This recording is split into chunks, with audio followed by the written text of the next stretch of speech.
Hello and welcome to Make It Work, the bi-weekly podcast where we uncover inspiring stories of modern working mamas in Asia who have redefined their career paths whilst putting family first.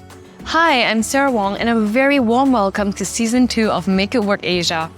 Today, I speak with FemTech Startup founders Rajani Patel and Anu Shenoy based in Singapore. If you've ever felt alone, isolated and helpless during your pregnancy as a new young mother, I know I have. Rajani and Anu are here to change that with their company, Veira Life, an online platform which provides personalized coaching for mothers and their spouses throughout pregnancy and beyond. Rajani is a former software engineer turned early childhood educator, and Anu an ex-strategy consultant in Shell. What they have in common was that they both took career breaks to care for their young children.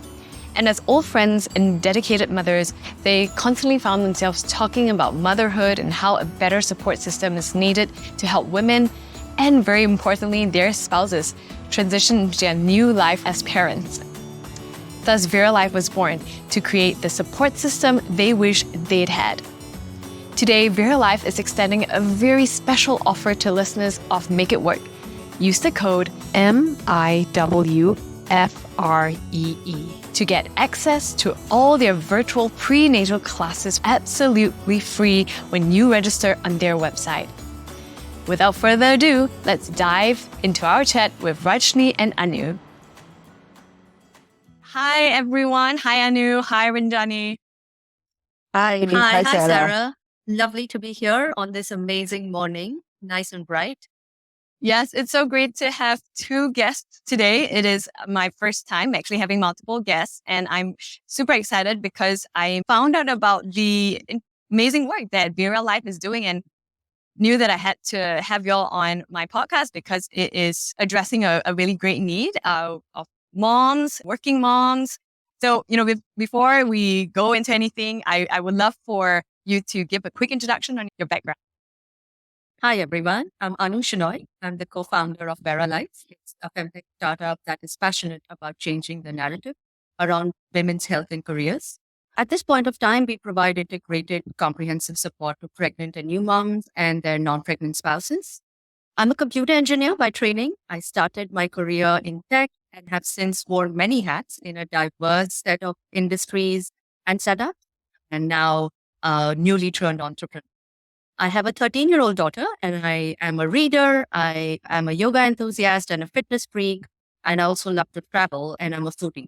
Hi, I'm Rajani Patel. I'm originally from India. I've been in Singapore for the last 23 years. I'm the co-founder of Veira Life. I'm a computer engineer by qualification, but then I worked for a little bit. I was a stay-at-home mom for almost 8 to 10 years. So I had a career break. And when my daughter was in the primary school, there was something that I wanted to start doing as a second career, and I chanced about it. It was just by chance that I got into a diploma in early years, and I just loved what I was doing. And then I went on to do a master's in early years, and so that was my second career as an early childhood educator. So quite passionate about working with children and families. And in my work with children, I've seen the struggle that young moms go working, because I work from age group of 0 to 8 years, and that's the time that there's a big struggle that they have to balance childcare, work, and family. So that was something that I always wanted to do after my job as a teacher to and make an impact in the families.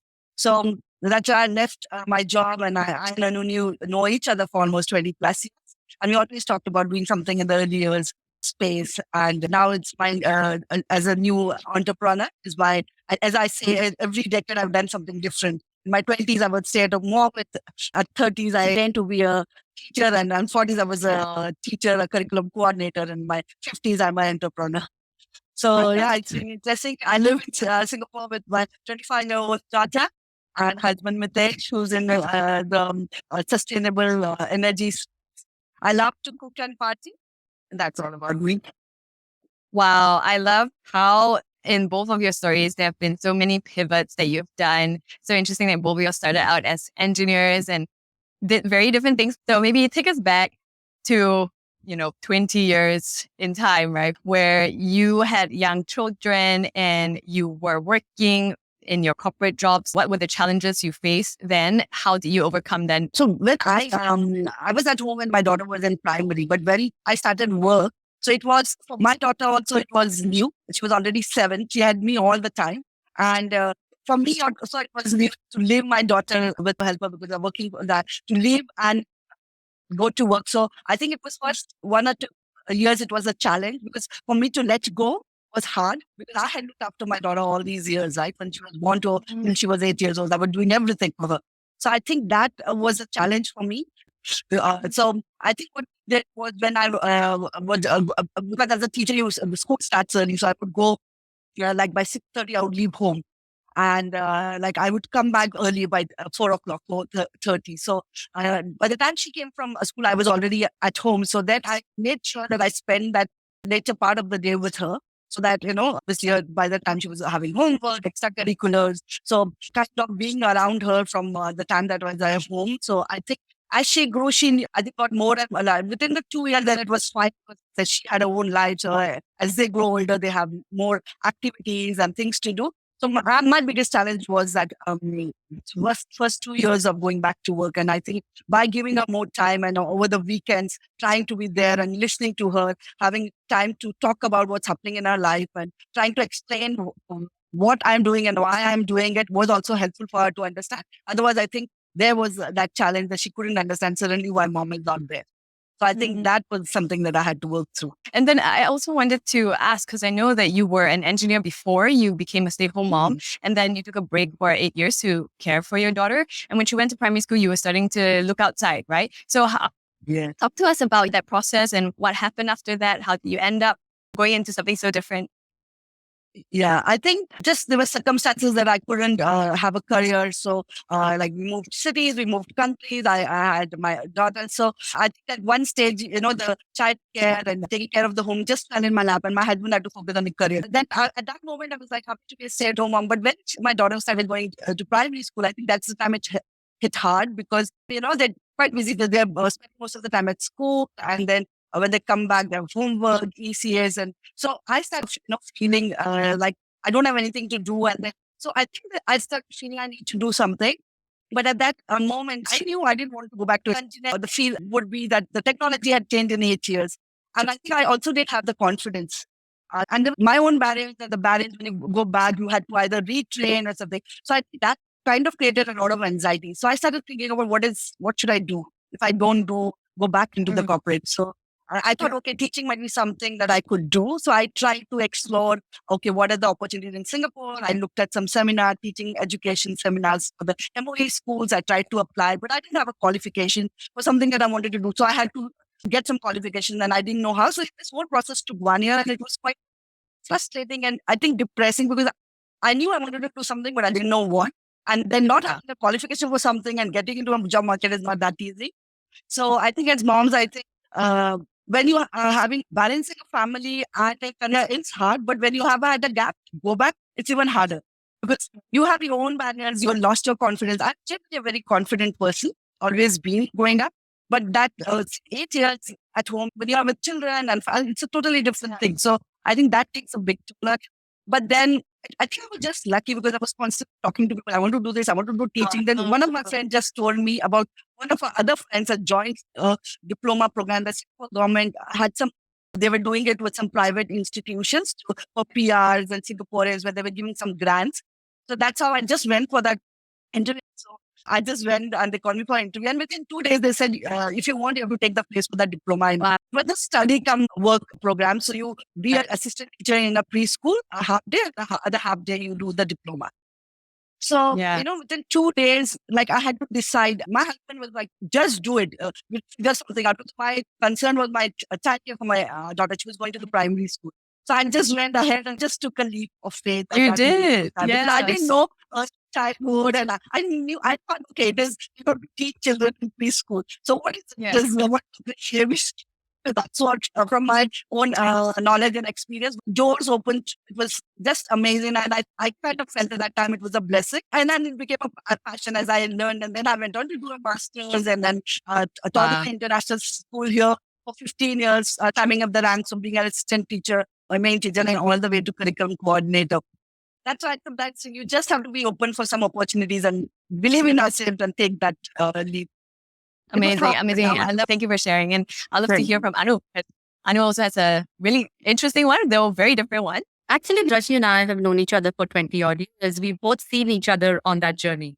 And she's definitely been there for me. So I had a very tough time. I was working as a management consultant when I was pregnant. You know how it is. There were days when I would work nonstop. I wouldn't see the sun. I would start early in the morning and end wee hours of the night. And my dad had suddenly passed away, and I was still reeling from the shock of it. Um, so I was pregnant. I was grieving my dad. I was wondering how my grief is affecting the baby in my womb. Yeah. And then I was feeling guilty because I felt I was not grieving enough. So it was such a strange sort of time. And then once I had my daughter, I had postnatal depression, which went undiagnosed until many years later. So at that point of time, I suspected, but I wasn't, there's so much that you're overwhelmed.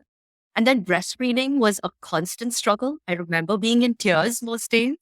I was also struggling with all these complex feelings of being unable to connect with the baby because of the depression. When I went back to work, I was immediately in a project that was very high profile, really demanding. And again, I was working late hours. I would come home to a sleeping child. And the one thing I wanted to keep doing for her was to bathe her. So I would wake her up and bathe her because that was one thing I wanted to keep to myself, right? So I would do it. And I wasn't finding time to pump at work. So my breast milk stash was quickly disappearing. It was just even now, as I'm talking about it, I can feel my anxiety levels sort of going up. That was good as well. I mean, there was this amazing child who was interacting, who was so easy to love. And there was all of that, right? So there was the magic and the wonder. And there was also how tough that period was. And when I look back, I feel really sorry for that, that young mom who's struggling so much. And on the outside, it looked great. If you met me then, everything looked great, right? Work was going very well. I had this baby and everything looked hunky-dory. But inside, it was a disaster. It was a train wreck. It took me some time to sort of, I think, find the strength to say, I'm going to pull myself up. You had to learn to sort of say, I'm not alone in this. I will have to speak about how I'm feeling and get help. I will have to ask people for what I need so that I can get help. So if I want flexibility, I need to ask for it. If I need to take a day off, it's fine. If this is not my best day, that's all right. If this is what I'm bringing to the people around me today, it's all right. So I had to learn to sort of forgive myself. I had to learn to not be type A all the time. There were times when I had to take on a role, so I was traveling a lot. That was also a lot of stress. I remember I would travel and then I would see a family with a baby and I would start crying because, I would be reminded of my child. So I had to learn to pick a role that was less travel, that was definitely not as, right for my career at that point of time. But I had to make that decision because I felt that was right. That's what I needed to sort of, look inwards and be with the people I love and heal and get better. I think that's when whole healing started, recognizing what you need and making sure you give it to yourself, you get it for yourself, you are kinder and more thoughtful about your own. That's where I think I started. And so I come back into myself. So you, at work, it was really intense and you decided to ask for something that would give you more flexibility. Did you continue to stay with your firm? Did you go out? I was working for Shell. It was definitely a much more empathetic employer in some ways. So I stayed. I asked for flexibility. I was working from home, not all the time, but I could work from home when I needed to. I picked on a role which was less travel. And all of this helped me. So I stayed on for another, I think, 6 years or so. When I felt that now I was ready to sort of, my daughter was old enough. I was ready to go back into being obsessed with work, which is what entrepreneurship is. That's when I said, okay, it's time. And I remember having this chat with Rajani because Rajani and I would keep talking to each other. And we would say, hey, this space of supporting women, this space of early childhood, of supporting young parents, that really interests us. That is meaningful and purposeful for us. And we both knew this. And so we would keep talking about what to do. So Yeah, I just wanted to add here.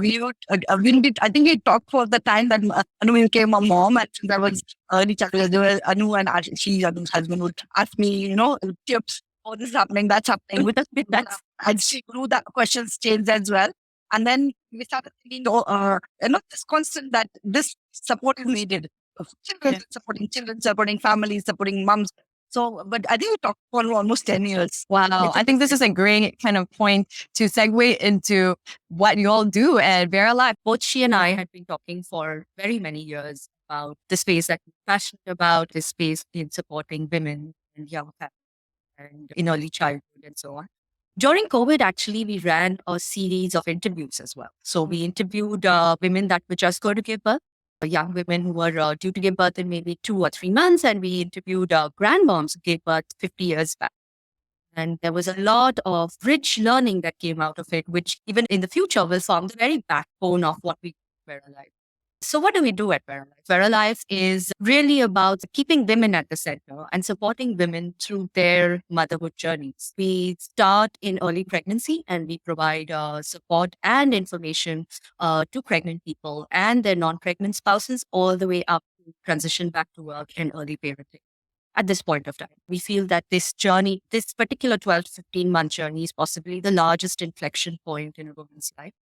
And a lot of difference can be made by providing them with easy access to reliable information that is comprehensive and complete, that doesn't treat them like fragile creatures on a need-to-know basis, which takes away their agency. Really. So a lot of times women in this period get treated like that. And when we interviewed, that was one of the things that came out very strongly, that I didn't know, and therefore I couldn't make this decision. Or somebody else made a decision about me and my body and my most important experience. And nobody told me about this. So it was important for us that we provide easy access to complete and comprehensive information. Then the other really big point is support. And there is reams of research on how support, which is personalized and answers to the woman's needs and context, really makes a big impact. So we provide personalized support to women and their spouses, and that's all in the comfort of their homes, really. So it's all digital. Actually, I would like to double click a little bit on that spouses piece. Was that an afterthought? Was it something that you already knew from the start that you wanted to bring the spouses into? So when we started talking about Veira Life, we knew that we wanted to center the platform on women. When you look at pregnancy platforms around the world, there is a lot of focus on the baby. Yes, there's focus on the mom during the pregnancy, but post that, all the focus is on the baby. And the postnatal recovery period, which is the most crucial period, is very underserved. So we knew we wanted to focus on the woman. And a big part about focusing on the woman is bringing her spouse in. Because we can't be in the home, we can't be watching out, we can't be there to provide support. The person that really provides more support is the spouse, and we wanted to make sure. But also, as we are doing it, so we built the platform to have the non-pregnant spouse join in as well. So you can, there are lots of dads, lots of men on the platform, and you can sort of join up profiles. So when you're journaling, you can see each other's journals and so on. So there's a lot of thought put into it. We're learning all the time, and we are seeing how the non-pregnant spouses are using the platform. And they get in touch with us and say, we'd like this and we'd like that. So we're currently almost done developing a new prenatal program, which is called the Guide to the Supportive Spouse. So yes, it's a mix. We are learning as we go about. There was some thought from the beginning, but yeah, we're expanding on it. So interesting. Yeah, I think it's really an underserved kind of population that is so important and integral, because I remember the days when I was also like you, going through a lot of breastfeeding challenges, and my husband, he literally said that, I don't know what to do, but I'm here to drive you. If you need to go to the lactation consultant, if you need anything, just tell me. And he was basically at a loss. And I wish you could do more, but obviously I didn't know there were all these other resources. But yeah, at that time, again, there's so much going on. You just don't know what you need. You don't know what you don't know. So this is great that you are thinking about, especially first-time spouses, because it's very stressful. Yes. Well, yeah. Thank you for sharing that background about Veira Life and what you all are doing. Would like to hear, what motivates you as you build out this company, and it's going into a startup world, a very risky one. You all just found that stability, right? With your kids being older now, what made you want to come out do something like this? Yeah, being an early childhood educator for almost 15 years, I'm very passionate about children, families, and I've worked with them, seen all kinds of families still because it was an international school from everywhere. So there was something that really felt when I saw that there is always something that you could do to impact children and young families. And like Anu said, we all started with a consulting and then during that time, we discovered about, if we support the women and the families, then the children, everything will be supported. It's like ecosystem. What keeps us going is all the stories of our users when they come on board and then they're using our services and they share with us. We had one user sharing a photo of the baby was born from the delivery room. And because she had gone through the journey on us with a Vera coach asking a question, that the hospital was not, the birth plan that she wanted, but then she was constantly talking to the Vera coach. So seeing all that motivates that if, we can provide this kind of support, we should be able to do that to a lot of more women as possible in this. We want to create a support system that we didn't have. That motivates us every day. Rajani, your background in education is also very helpful and comes in at a very important time. I mean, because we've only talked about, the prenatal and a bit of the pregnancy piece, but a lot of it is first time parents of young kids not knowing how to educate. So your master's and your experience with early childhood and Montessori education also comes in. Yes, and as we go on, we will add some services for early parenting and for parents with children with neurodivergent children. So that is something that we are thinking about in the future. How about your motivations? So a lot of them are very similar to Rajni. But as she was saying all this, the other thing that came to mind was how when I had a child, my mindset changed. And all of a sudden, I always say this, my stake in the world changed. My stake in the world didn't end with me. It needed to go on because my daughter was going to inherit. So it was important that I spend my time in a more purposeful way. While before that, it was all about me. Was I having fun? Was I traveling? Was I eating the best food? Was I able to buy these lovely clothes? You started to question whether that's all there is to it. And so I knew that I wanted to do something that was more meaningful, that left the world a more equitable place. I think I would have still started a business, but it wouldn't have. So this sort of meaningful foray comes from, I think, being a mom. And maybe if you could share maybe some unexpected things that you've encountered during this journey of building a company from scratch. So when we ran our set of interviews, what came out very strongly is when women received support, timely support that answered to their needs in the moment. And when they received that support throughout this period, because it's such a tough, turbulent time, so many changes that come at you in a very short, concentrated period. When you receive support as you need it, you come out of this period feeling fortified, stronger, more confident.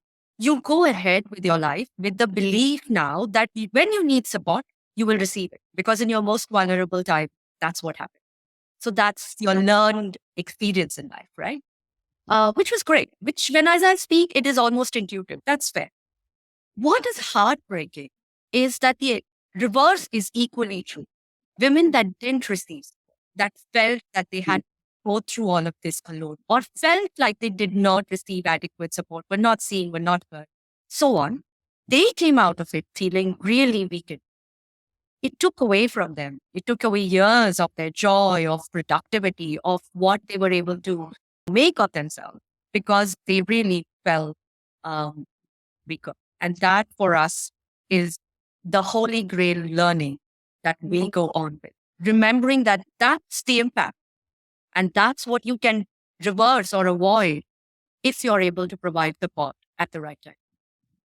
Right. Yeah. So that is so important. I think back to when I was in the US without family, friends. I mean, we had a community and I had to intentionally reach out, and it was not natural because I didn't know these people so well, but I had to. And I really benefited from people just coming over to help me clean my house or giving me a meal. Yes. It was very different from what I am used to, but I definitely grew out of it and have grown so much. And empathy because of that. And now I look out more for people who, going through early parenthood by themselves or without family friends around. So I totally resonate with that need for community and support. Can you also share how is Veira Life different from going to a Facebook group or going to a WhatsApp group? Because I think in this day and age, most of us have such tools at our disposal. Yes. So when we thought about Veira Life, I think the one thing that we wanted to, from our own experience, my experience in the age of not having internet and having no access to information other than books, and the OBGYN would just give you information as needed. And that frustrated me a lot. And so I think from there, I think the one thing that on Veira Life, you have our prenatal classes are information which are vetted by OBGYNs. They are easy to understand, and there's enough information for you to make the choices that you want. And one important thing is, and you have a coach who's a maternity coach, and could be a doula or a midwife who's paired with you when you come on the platform. So there's somebody who's certified and experienced and who would advise you based on your personal context and your needs. I think that's very important. It's not a general advice. So I think that's something which is very valuable, and we have seen our users use that a lot. Coming back, because once the user comes to the Veira coach on the platform, asks the basic questions, and I think they get that trust because they're certified, they know what they're saying, and they answer. And we try and match them mostly with the people that who come from similar backgrounds, so that it helps them to understand the context. So people coming who have joined us in pregnancy, they come back in breastfeeding with the same coach, and they build that trust. The coaches try and build that trust, and the coaches also encourage the mother to come with the spouse in their calls, so that they are on the same page. So making a birth plan, so that even the dads are involved. So I think in terms of getting information that you need, and somebody who's walking alongside you on this journey is something that I think Veira Life offers. And it's helpful. No, I think that's it. Just that, I guess one of the other things that's come out strongly for our users is the fact that it is a non-judgmental space. You can decide what you want to do. There is no judgment. Oh, aren't you breastfeeding? Or are you going for this? Are you electing to have so it's all okay. Finally, you can decide what you want for yourself. We are here to support you, make sure you have all the information you need to know that you're taking the best sort of decision for yourself. That's all this is about. So one, it's not judgmental. Second, it is compassionate. All the coaches, it's interesting. For all the coaches that we have, this is their second career. For them, it's a calling. These are all people who had a completely different career and chose to become doulas and midwives and lactation counselors and childbirth educators because they went through their own experience. And so you can see what they bring to every conversation. Therefore, we find that our users are able to connect with them quite easily and know that this is somebody that I can trust. This is someone who's here for me, supporting me in a way that I want to be supported, not in a way that they think they should, So that makes a big difference. As we close out here, ladies, what is one thing you want listeners to take away from your story? I think from my life so far as a mom and changing my thing that I would want to say is to be open-minded, take what company has started, when opportunity that comes, try to take that, and also be ready to fail. That's very important. As moms are learning, every day you are learning, and you don't have a handbook for raising children. So you just have to be ready to alongside the child. As a child is born, a mother is, as I said, at 50, I'm an entrepreneur. That I didn't know, so I'm learning. Love it. I love how you're walking the talk. You are actually practicing what you preach, Rajani. 30s, you're at home, 40s, you're an educator, and now you're an entrepreneur in your 50s. Amazing. Yeah. I love what you just said, Rajani, and totally echo that. I think for me, the biggest piece of advice I would give is to not forget yourself. So don't hesitate about prioritizing yourself, your health, wellness, because that would have impact on everyone else around you, on your family, on your children, on your friends, everyone. So I feel like that's the biggest thing that I have picked away from my experience. And I've learned to sort of take better care of myself. I know this is cliche, right? You hear it everywhere, but it makes such a big difference to, how I feel every morning, the sort of energy I can bring, and how when something's going wrong, how I'm able to sort of, look at it and bring to it this energy that, allows me to solve, bring to it a positive sort of mindset and so on. So yeah, don't forget your own self. Take care of yourself. Wise words. And with that, I thank you so much, Rajani and Anu, for your time today on Make It Work. I really appreciate everything that you've shared. I've learned so much, and I am so thankful that there are people solving such important challenges that every mom basically goes through. So I wish you all the best, and I hope to see you all again. Thank you for listening to Make It Work, where we uncover inspiring stories of modern working mamas in Asia who have redefined their careers whilst putting family first. Please help others discover the show by leaving a review and rating on wherever you get your podcast. And see you at the next episode of Make It Work.